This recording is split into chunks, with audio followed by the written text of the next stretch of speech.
टाटा भारत की आत्मा में बसा एक नाम। तो जी हाँ दोस्तों, मेरा नाम है विक्रम यादव और आप देख रहे हैं इम्पॉर्टेंट नॉलेज एंड फैक्ट्स। तो चलिए आज का वीडियो की शुरुआत करते हैं। अगर भारत के विकास की कहानी लिखी जाए तो उसमें एक नाम बार बार चमकेगा, वो है टाटा ग्रुप। ये केवल एक कंपनी नहीं, ये भारत की आर्थिक रीढ़ है, एक सोच, एक परंपरा और एक विश्वास है। आज टाटा ग्रुप का कारोबार 100 से ज़्यादा देशों में फैला है और लाखों लोगों को रोजगार देता है। लेकिन इसकी शुरुआत हुई थी एक छोटे से व्यापार से, एक साधारण से व्यक्ति से, जिनका नाम था जमशेदजी टाटा। जमशेदजी टाटा का जन्म 3 मार्च 1839 को गुजरात के नवसारी शहर में हुआ। उनका परिवार पारसी था और व्यापार से जुड़ा हुआ था। बचपन से ही जमशेद जी में कुछ अलग सोच दिखाई देती थी। उन्होंने पढ़ाई की एल्फिंस्टन कॉलेज मुंबई से, जहां उन्होंने न सिर्फ व्यापार बल्कि दुनिया को देखने का नजरिया सीखा। जमशेद जी टाटा के मन में 3 बड़े सपने थे। पहला, भारत का पहला स्टील प्लांट। दूसरा, भारत का पहला विश्व स्तरीय होटल। तीसरा, भारत की अपनी शिक्षा और विज्ञान संस्था। उस समय भारत अंग्रेजों के अधीन था और भारतीय उद्योग को कोई महत्व नहीं मिलता था। लेकिन जमशेद जी ने हार नहीं मानी। 1868 में जमशेद जी टाटा ने मुंबई में 10,000 रुपये से एक ट्रेडिंग कंपनी शुरू की, जिसका नाम रखा टाटा एंड सन्स। उस समय कोई नहीं जानता था कि यही कंपनी एक दिन भारत की सबसे बड़ी व्यावसायिक शक्ति बनेगी।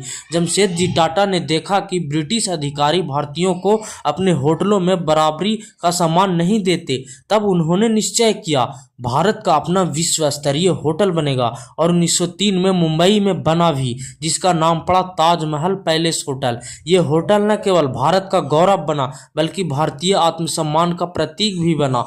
जमशेद जी टाटा का सबसे बड़ा सपना था भारत को स्टील उत्पादन में आत्मनिर्भर बनाना। उन्होंने पूरी दुनिया में स्टील बनाने की तकनीक का अध्ययन किया था, लेकिन 1904 में इस सपने को पूरा होते देखे बिना उनका निधन हो गया। जमशेद जी टाटा के बाद उनके बेटे दोराबजी टाटा और भतीजे आर.डी. टाटा ने उसके सपने को साकार किया। 1907 में Tata iron and steel company TISCO की स्थापना हुई, आज जिसे हम टाटा स्टील कहते हैं। और जिस शहर में यह प्लांट बना वही आज जमशेदपुर कहलाता है। जमशेद जी के नाम पर जमशेद जी का तीसरा सपना था भारत में एक विश्व स्तरीय वैज्ञानिक संस्थान। उनकी मृत्यु के बाद 1911 में Indian institute of science IISc Bangalore की स्थापना हुई। आज IISc एशिया के सबसे बड़े रिसर्च संस्थानों में से एक है। 1911 में ही टाटा पावर की शुरुआत हुई थी, जिसने मुंबई को पहली बार बिजली से रोशन किया था। उस समय यह किसी चमत्कार से कम नहीं था। टाटा ग्रुप की एक खास बात यही थी कि वे केवल मुनाफा नहीं देखते थे बल्कि समाज को ऊपर उठाना अपना धर्म मानते थे। उन्होंने कर्मचारियों के लिए स्वास्थ्य सुविधा, बीमा, पेंशन और शिक्षा जैसी सुविधाएं उस समय दी जब बाकी कंपनियां उनकी कल्पना भी नहीं करती थी। यह था टाटा ग्रुप की नींव का दौर। एक व्यक्ति, 3 सपने और एक साम्राज्य की शुरुआत। जमशेद जी टाटा के बाद सर दोराबजी टाटा ने टाटा ग्रुप की कमान संभाली। उन्होंने अपने पिता के सपने को मिशन की तरह पूरा किया। टाटा स्टील को मजबूत किया, IISc को पूर्ण समर्थन दिया और टाटा पावर को विस्तार दिया। देश भर में उद्योगों की नींव रखी। उनकी सोच थी, भारत को मजबूत बनाना है तो पहले उद्योगों को मजबूत बनाना होगा। 1938 में टाटा ग्रुप की कमान आई एक युवा दूरदर्शी नेता के हाथ, जहांगीर रतन जी दादा भाई टाटा JRD टाटा। वे भारत के पहले लाइसेंस प्राप्त पायलट थे और दूर तक सोचने वाले उद्योगपति भी। उनके नेतृत्व में टाटा ग्रुप ने केवल व्यापार नहीं बल्कि भारत के भविष्य का निर्माण किया। 1932 में JRD टाटा ने भारत की पहली एयरलाइन शुरू की, टाटा एयरलाइंस। उन्होंने खुद पहली उड़ान कराची से मुंबई तक उड़ाई। बाद में यही कंपनी बनी एयर इंडिया। एयर इंडिया ने भारत को दुनिया के नक्शे पर एक आधुनिक राष्ट्र के रूप में स्थापित किया। सेकेंड वर्ल्ड वॉर के समय टाटा ग्रुप ने भारत की सैन्य शक्ति को मजबूत किया था, स्टील उत्पादन बढ़ाया, एयरक्राफ्ट निर्माण में सहयोग, ट्रांसपोर्ट इंफ्रास्ट्रक्चर विकसित किया। टाटा ग्रुप केवल व्यवसाय नहीं कर रहा था, वह राष्ट्र निर्माण कर रहा था। JRD टाटा ने रिसर्च और इनोवेशन को टाटा की आत्मा बना दिया। उन्होंने कई रिसर्च संस्थान बनाए। Tata institute of fundamental research, Tata memorial hospital, Tata institute of social science, इन संस्थानों ने भारत को ज्ञान और विज्ञान में आत्मनिर्भर बनाया था। ताज होटल का विस्तार हुआ, ताज दिल्ली, ताज चेन्नई, इंटरनेशनल ताज होटल। मजदूरों का संरक्षक जेआरडी टाटा का मानना था, कर्मचारी केवल मजदूर नहीं, वे कंपनी का परिवार है। उन्होंने 8 घंटे का कार्य दिवस, प्रोविडेंट फंड, ये सब भारत में सबसे पहले लागू किए। आज़ादी के बाद टाटा की भूमिका, 1947 में भारत आज़ाद हुआ, देश को उद्योगों की सख्त जरूरत थी। टाटा ग्रुप ने आगे बढ़कर heavy engineering, chemical, automobiles, power projects में देश को आत्मनिर्भर बनाया।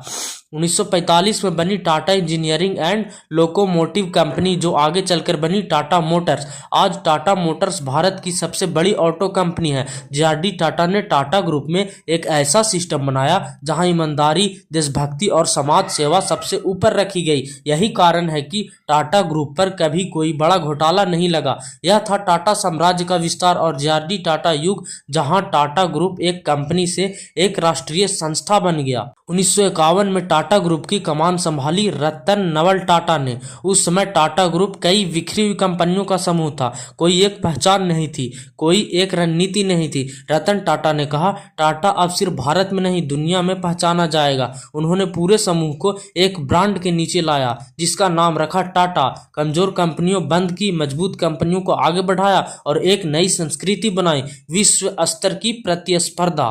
ब्रिटेन की सबसे बड़ी टी कंपनी भी खरीदी, जिसका नाम था टेटली टी। और यूरोप की बड़ी स्टील कंपनी, दुनिया का सबसे बड़ा अधिग्रहण उस समय था कोरस स्टील का। ब्रिटिश ऑटोमोबाइल की शान जगुआर लैंड रोवर को भी खरीद रखा था, टाटा मोटर्स के अधीन कर लिया था। यह साबित हुआ कि अब भारत भी दुनिया की कंपनियां खरीद सकता है। रतन टाटा ने देखा, एक परिवार मोटरसाइकिल पर 4 लोगों को लेकर जा रहे थे। उसी पल उन्होंने ठान लिया, भारत की सबसे सस्ती कार बनाएंगे, और बनी टाटा नैनो। हालांकि व्यापारिक सफलता नहीं मिली, पर नैनो ने दिखाया कि टाटा का दिल अब भी आम आदमी के लिए धड़कता है।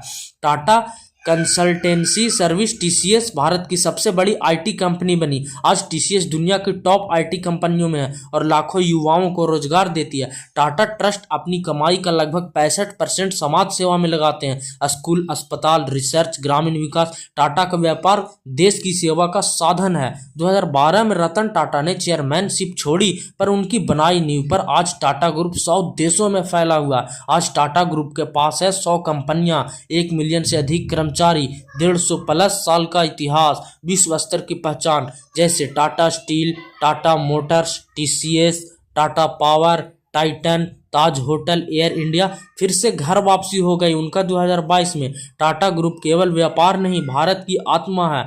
यह कहानी है एक व्यक्ति के सपनों से एक राष्ट्र के निर्माण तक। तो ठीक है दोस्तों, आशा करते हैं आपको ये कहानी, टाटा ग्रुप का इतिहास का सक्सेस स्टोरी आपको अच्छा लगा होगा। तो आप मेरे चैनल को इम्पॉर्टेंट नॉलेज एंड फैक्ट्स को सब्सक्राइब कर लीजिएगा, ताकि हम आपको अगली कहानी को बता सके। तो मिलते हैं कल का नेक्स्ट कहानी के साथ में, कल का नेक्स्ट सक्सेस स्टोरी के साथ में। तब तक के लिए जय हिंद साथियों, take care and bye bye.